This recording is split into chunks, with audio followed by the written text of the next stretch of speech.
last 40 years. In fact, so much interest has focused on 20 to 30-year-old classic comics that collectors frequently pay hundreds of dollars for certain issues. But it has been only recently that the comic book industry as a whole has recovered from the inroads of television and TV's appeal to youngsters. But now the industry is bouncing back with the kids. Scott Osborne began his research on this subject by looking up an old friend, Spider-Man. Ladies and gentlemen, we're pleased to announce Spider-Man is alive and well and living on Madison Avenue. And what's more, he's moderately wealthy. I can't quit. Sane, insane, loved, hated, it doesn't matter.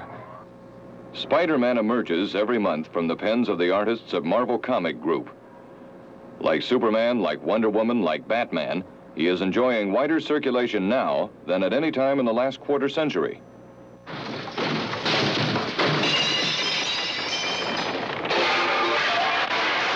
Come for you, Kingpin.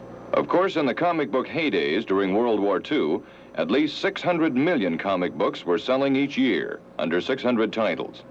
Last year, perhaps 300 million books were sold, under 300 titles.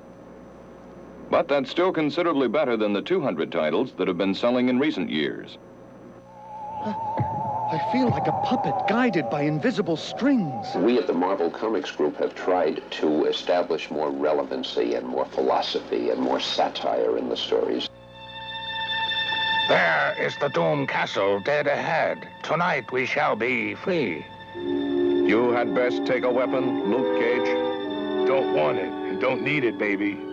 Robots, aliens, snazzy rifles, and this Doom dude. Pretty flipped out stuff for this old street gang rumbler. But like old Doom said, the superhero biz is a whole other thing altogether. And nobody forced me into it. I would say that each day there's more and more interest in our comic magazines. The college kids have discovered them. Of course, the young people have always been into comics. And all the ages in between seem to be latching on. Derek himself falls prey to the very fate he had planned for Chris. Oh, Miss Edna, I didn't know what else to do. Derek was involved in drug traffic, and he tried to kill me. We sell about 60, 70 million comics a year.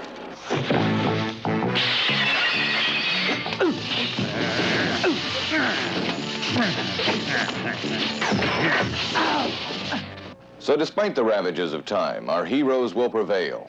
Monsters, madmen, and assorted doers of evil will be vanquished. And who knows? Perhaps we need all of those comic book fantasies, all of the heroes and all of the villains. In the real world, you know, it's sometimes difficult to tell who's what. Scott Osborne, WNBC TV News. I did it!